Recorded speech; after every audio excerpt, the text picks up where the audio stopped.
तुम्ही म्हणताल आता कुठे तर आता आम्ही निघालो आमच्या गावाकडे. तू म्हणताली पोरगी काय नुसती हिंडफिरीवर आहे का? तर आम्ही आलो आहोत.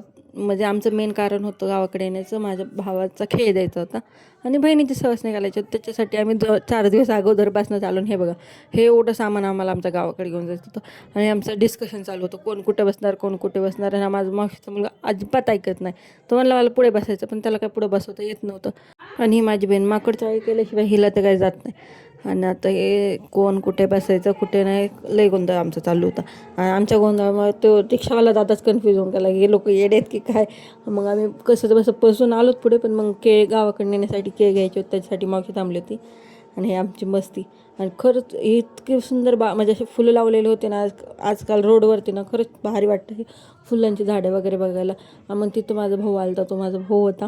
त्याने माझ्या बहिणीला आणि भावाला स्कूटीवर घेऊन आलो. मग आम्ही रिक्षेवरती आलो, कारण रिक्षात लय गर्दी आली. आणि हे आमचं गाव, आमच्या गावाच्या एंट्रन्सलाच मारुतीचं महादेवाचं मंदिर. आणि माझी शाळा आहे, मी इथे 1 वर्ष शिकले होते ना. आता गावाकडनं खरंच खूप प्रगती झाली. सगळीकडे पुतळे, देवाचे मंदिर वगैरे, खरंच छान वाटते. आणि हे माझं म्हणजे माझ्या पप्पांचं घर आहे. हे आता सगळं पडले, लय म्हणजे भरपूर मोठं होतं, पण आता कोण तिथे राहत नाही म्हणून आता पडलं. आणि हे आमचं जांबाचं झाड, ह्याला इतके गोड जांब येतात ना की विचारायलाच नको. आम्हाला काय खायला भेटत नाही. व्ह्यू बघा किती भारी वाटतं. आम्ही चाललो होतो शहादावल महाराजांच्या दर्शनाला. आमच्या गावातलं हे पीर आहे आणि इथं यात्रा असती, पण आम्हाला काही यात्रेला यायला पॉसिबल नव्हतं.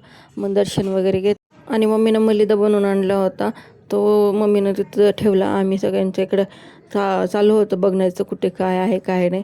मग माझ्या भावाने ना अगरबत्ती वगैरे ववाळून नारळ फोडून घेतलं आणि दर्शन घेतलं.